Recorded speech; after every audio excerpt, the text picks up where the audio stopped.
I have a brief reading for because tomorrow is Easter. Oh, and I'm going to light the chalice because this is a special time. So take a breath. This is called Love Brings Us Back to Life. Easter is a holiday of miracles. It is life from death, joy from sorrow, celebration from mourning.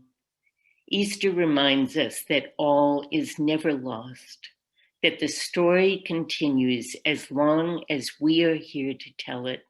So gather up your worries. We are going to bury them beneath the ground and watch them transform into flowers of hope, pushing through the earth, reminding us that on Easter morning, love brings us back to life, calls us from sadness, from grief, from anxiety, into a world renewed and alive and filled with joy once again. So Kyle, welcome to Elder Tree. Thanks, Libby. I know a lot of you. I don't know everybody who I see on the screen, but I was so honored that Libby asked me to participate because I think this is. I imagine a lot of you are like me, where you go through life, listening and valuing a lot of other people's stories, but I don't feel like I connect much with my own story, and I certainly don't take much time or opportunity to tell it. And in fact, going through this process, I realized, there's a lot that I don't even remember. So I had to go back through photographs and talk with people and family members, and I asked Libby to let me help share my screen, because I'm gonna put up a couple photographs here and there, because I'm not from Rochester.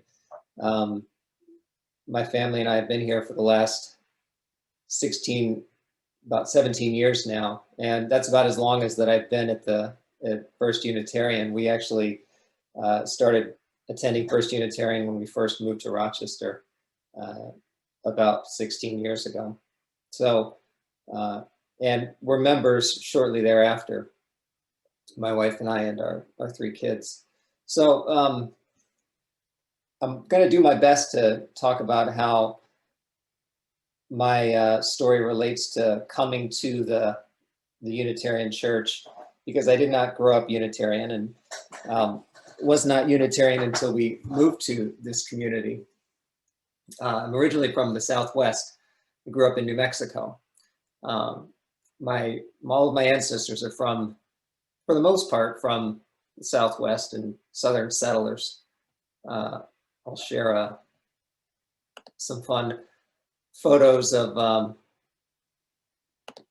some of the ancestor-related photos that I have. Does everybody see my screen? Yep, I see some nodding heads. So my ancestors mostly are from Oklahoma, Southern Texas. These are pictures of my mother's parents.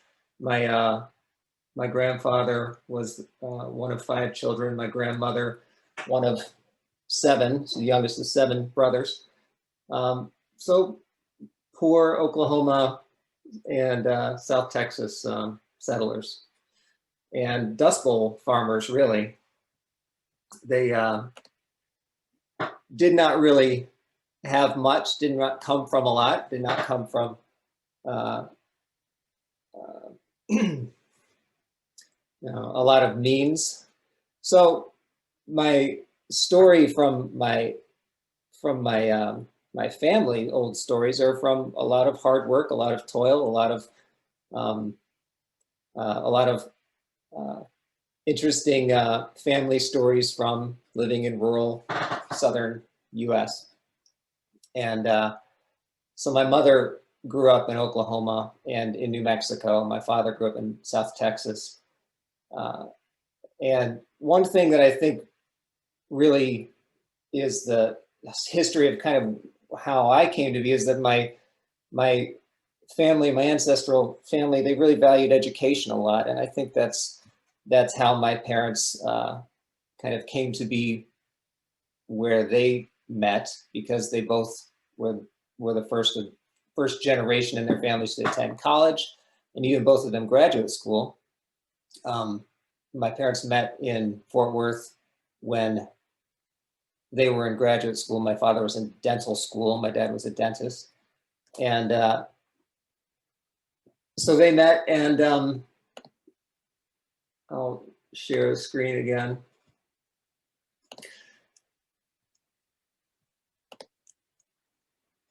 Met in Texas, got married, and that's where I'm from. I was born in Fort Worth, but very shortly thereafter moved to New Mexico. And growing up in New Mexico, my parents took us to New Mexico, and we grew up, my brother and I, both very close in age, grew up at the foot of the Sandia Mountains in just outside of Albuquerque. So a beautiful area, kind of out and away from the city. But then again, out in New Mexico, everything's spread out and far away from everything else. And my brother and I grew up out in the foothills of the mountains. That's me on the left, and our little big wheels. So that was a wonderful place to grow up, and a lot of my memories from my childhood are being outdoors, being on my bike, being alone, being with nature. So that's something that I think I carry with me through my whole life, is being very comfortable, being at one with nature, being alone. I think that's in some ways has some sort of basis in a Unitarian ideal. My father, I mentioned, was a dentist. My mother was a teacher, but because my father was doing well in dentistry, she was able to focus on her interest, which was being an artist and being a musician. She was a painter her whole life, and a lot of her paintings are throughout our house, and she sold paintings in various galleries throughout New Mexico. So I'll show a couple pictures of those perhaps. My father was a dentist. He was a very ambitious person.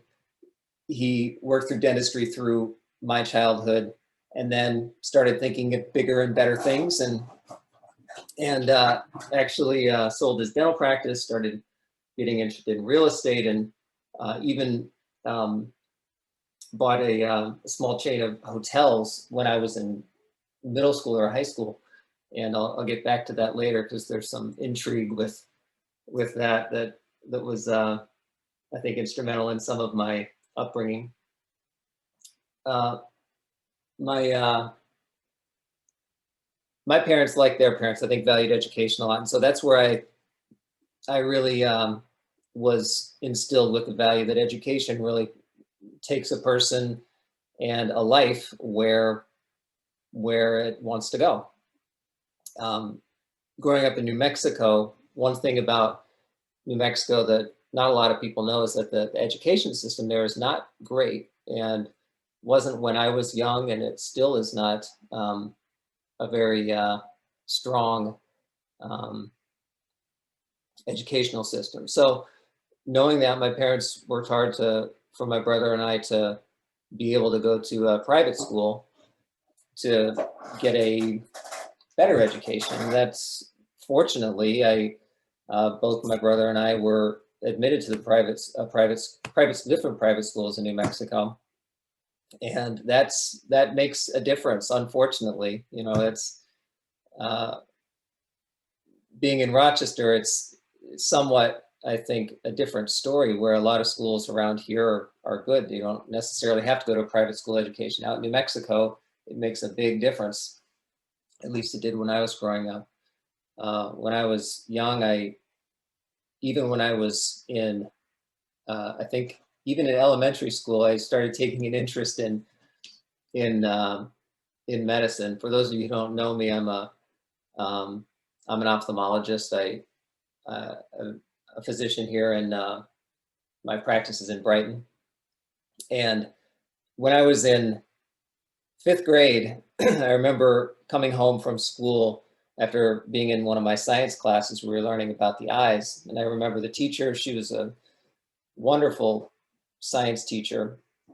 She was doing a whole section on eyes and vision, and I remember going home and I told my parents, I think I want to be an ophthalmologist. And this is when I was 10 years old, and they remember that too. And in some ways that kind of stuck with me, because I never really forgot that feeling of being fascinated by something enough to want to actually participate in it as a career. And I was able to do fairly well in school, fortunately, and that's never a sure thing either. But I think I did well enough to be able to go to college. When I was in school, most of my time was taken up with not studying only, but I loved music. I loved singing, and I played some sports. I played a lot of basketball. One thing that I learned pretty early on is that for a lot of things that a person wants to do, it's not really going to be handed to you. I got a lot of lessons for in school with that, because, for example, I wasn't really a natural athlete, but I loved playing sports. I loved playing basketball. I was cut from some of my early teams, and I really took that to heart, and was the type of person, I think, that never really wanted to take no for an answer. And that type of persistence, whenever I experienced a little bit of failure, I tended to work a little bit harder, for better or for worse. So I think the failures that I experienced early on in whatever area tended to kind of pushed me in that direction even harder. So being cut from basketball teams, I ended up working harder at that, and actually ended up being on in my junior and senior year on a basketball team that won the state championship, and I started for that team. So I think that taught me some tough lessons, having failures, but also some good lessons that with some persistence, the failures can actually be the important things in your life. I'm going to show a couple more photos just to break it up a little bit.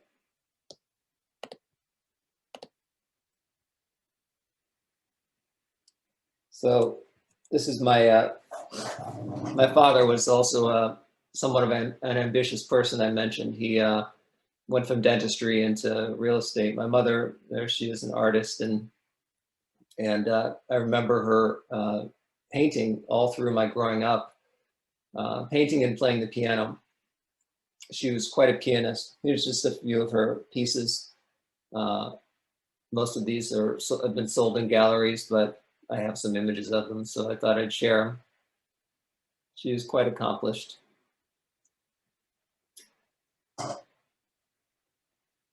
I mentioned growing up next to the mountain, I was doing a lot of outdoors activity just by default.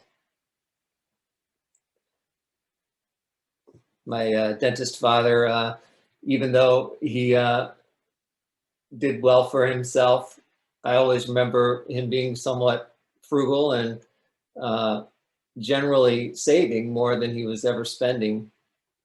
I think that's how he got to be able to do things beyond dentistry.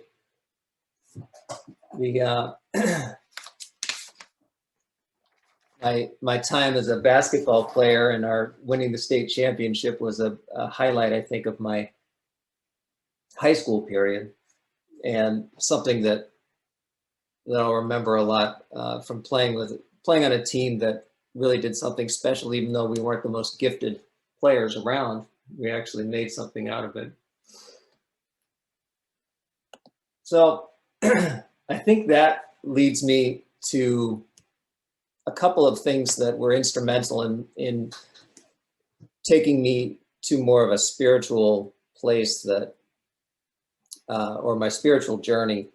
One of them is my learning in high school, mostly humanities classes,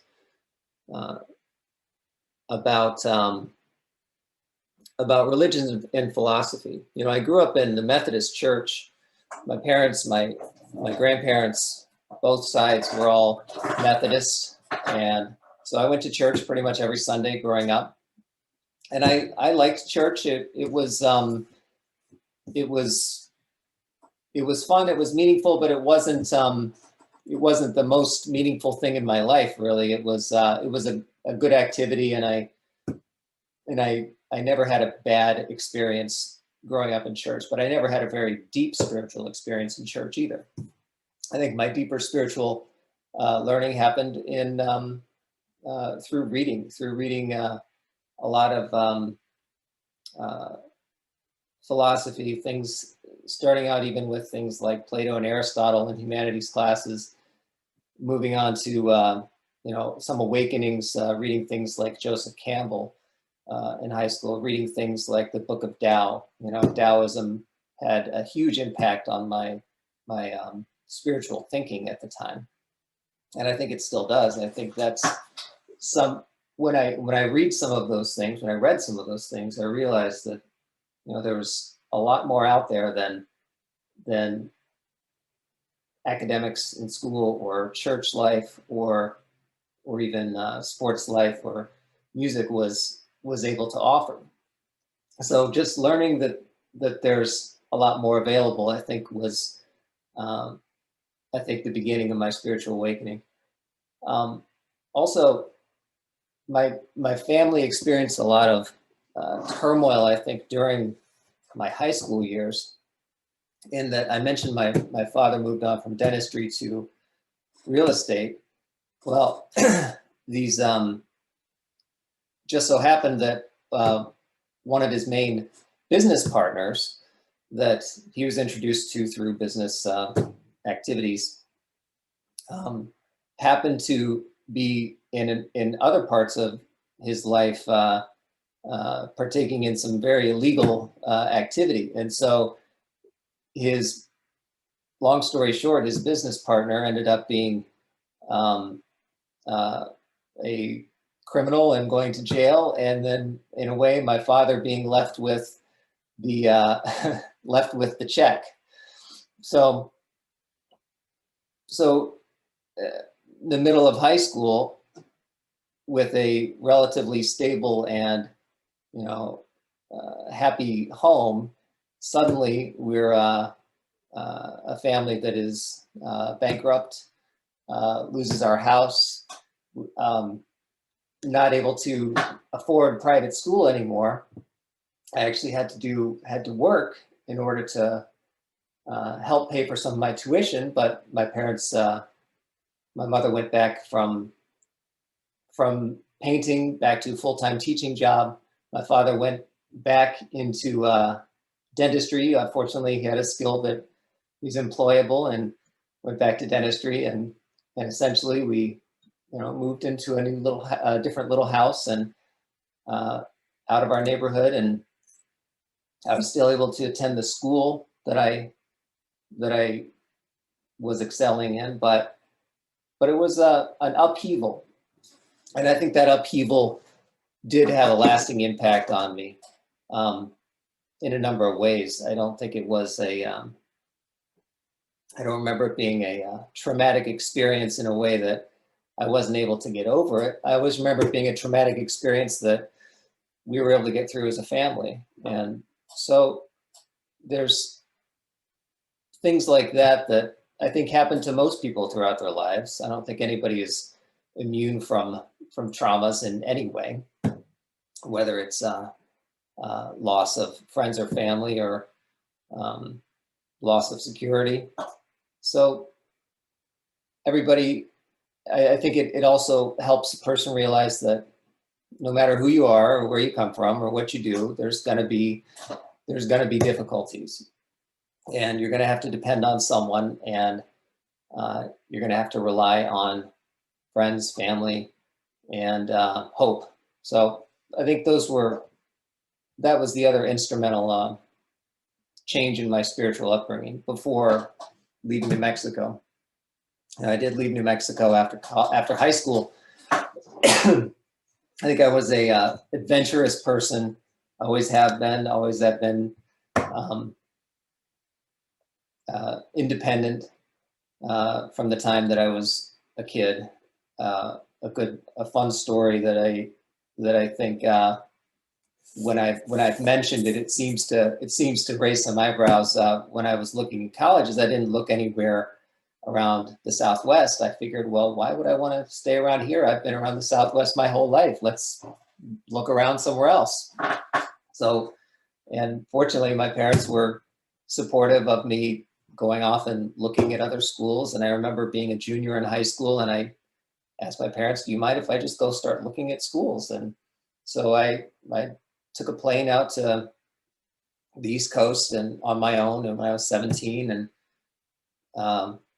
through various shenanigans that I won't get into, I rented a car at 17 and drove up and down the East Coast looking at different schools and staying in hotels, and and then eventually the school that I eventually ended up going to is William and Mary, which is in Williamsburg, Virginia. You know, I'd never been to Virginia before, but I had a good experience visiting there, and thought it was a beautiful place, and I figured, why not? And so I attended William and Mary, and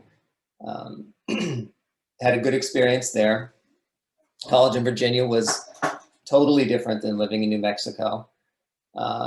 It's like being just like coming to New Mexico from anywhere else, it's like being on a different planet. Going from New Mexico to somewhere else is also like taking a trip to a new world. I'm sure you've all seen pictures of Colonial Williamsburg. This is just me starting off college. This is on the shores of the James River. Just a beautiful area, totally different than what I grew up with.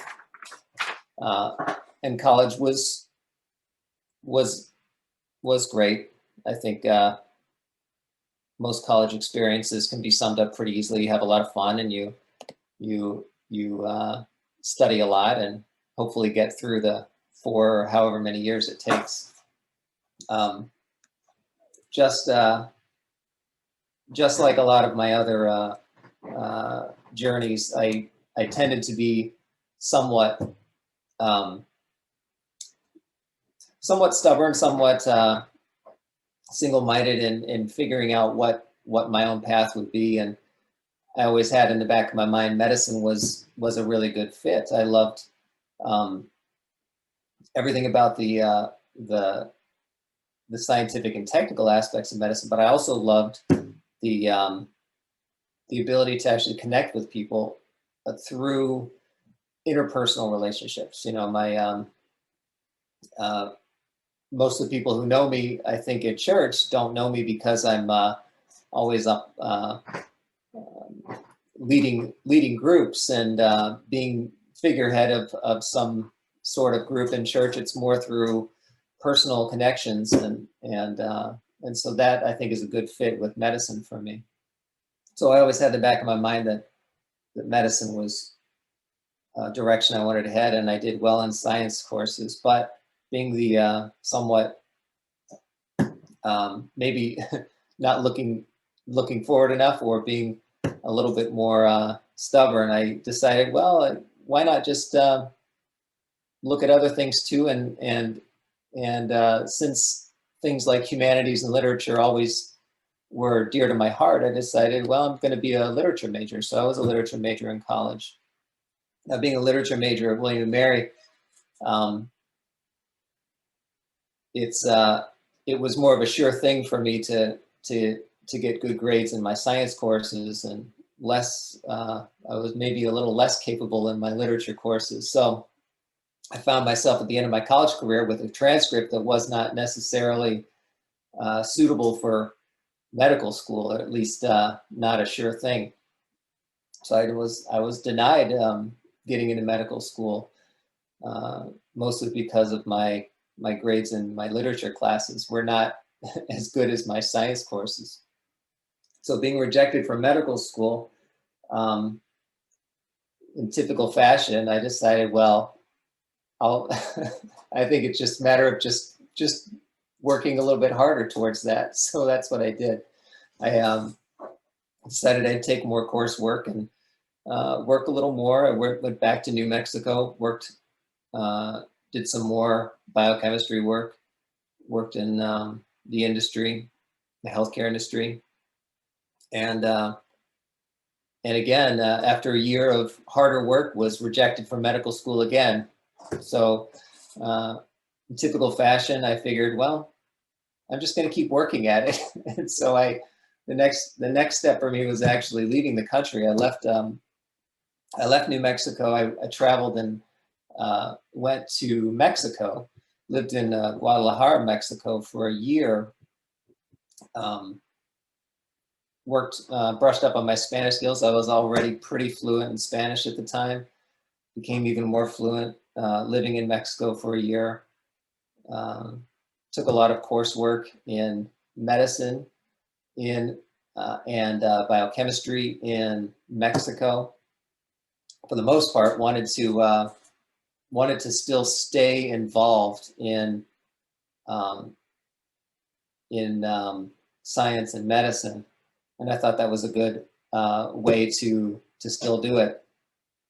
And then after maybe a third attempt at applying to medical school, I was admitted into medical school and went back to New Mexico for medical school. And having had a great year abroad on my own in Mexico, I think that was a invaluable experience, and I have a lot of good memories of it. It's funny, all these things, when I say them, these are things that I just haven't even really thought in years. And so it's nice to actually relive some of this in my own head. Back in New Mexico, starting in medical school, that's where I met the person that I would take the rest of my journey with, which is my wife, Christina. A lot of you may know her through the church. Christina and I met when I was in medical school. She was in graduate school, getting her teaching degree. And Christina is, in a way, she's the one who brought me to,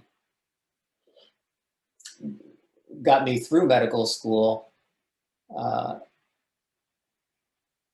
and in a way, I think led me towards what I would say is more of a Unitarian value, which is more family and community related than I ever thought would be important in my life. You know, when I thought of family, a lot of my family values were very perhaps close-knit, internal. I think that's how families in the West, in the Southwest, who grew up in hardship, I think you kind of circle the wagons. You know, you look inward when you look for security. And I think you know, the values that I learned from my relationship with my wife is that, you know, looking externally is just as valuable and perhaps more valuable than circling the wagons. And I think that also is a Unitarian value that I think I grew into over time. And we had our first child when I was still in medical school. She was in graduate school in New Mexico. We had our second child when I was in.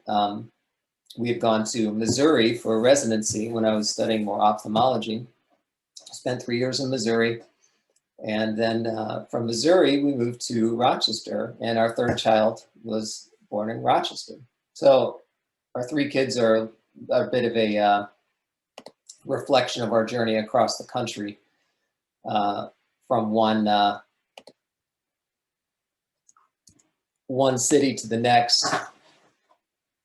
So here we are, partaking in the snow in Rochester, and of course, still being able to vacation now and then outside of Rochester. We've been going back to New Mexico to visit family every year. This is not a New Mexico photo on the right there, but those are the kids a little bit older now. They're even bigger than that these days. Hard to believe. So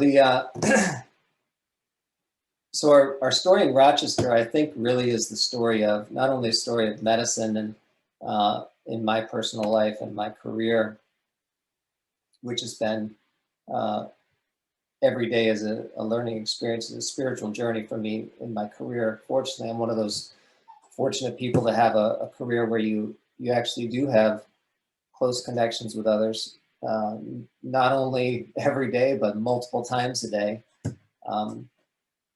And so I think being in medicine is a spiritual journey in its own, and I'm lucky to be a part of that. But the other story of being in Rochester is the story of First Unitarian. I remember our first service that we went to was in the summer after we arrived. Christina actually had looked around for what was available in Rochester. We had moved to Brighton because of the proximity to work, and also the atmosphere in Brighton was a good match for us. And just so happened that there was a Unitarian church nearby. I didn't know what even the word meant. I had never actually even heard of Unitarian until Christina said, "We're going to go to this service this Sunday," and it was a midsummer's poetry service, and I'm sure you all remember many of these services, as well as the first one that I had ever been to, the first service we'd ever been to, and this was right around the time when Scott and Karen also were just being introduced into the church. So some of the services we went to after that were some of their very earliest services. And in a way, everything just kind of clicked with our search for community and our search for bringing our kids up in a spiritual community. So you might say that the rest of the journey is really all the journey I've taken with all of you over the last 15 years. I still do a lot of my my other interests. I still play a lot of basketball. I still play a lot of music. I play in a couple of bands, and I guess my newest interest, and I think also has some spiritual component to it, is gardening. So I've been partaking in a lot of that lately too, which is also a never-ending learning experience. The last picture I'll share is that's my daughter when she was younger and out on the hill behind the church. One of my favorite pictures, and I think that's kind of encapsulates our journey in Rochester. And I know I've just been talking on, and obviously I want to as much as possible, have this be interactive. And like I said, I don't know a lot of you personally, but I do know a lot of you, and I think a lot of you already know the stories of the rest of my family, probably more than you do mine. So Libby, I'll throw it back to you, or whoever else wants to chime in.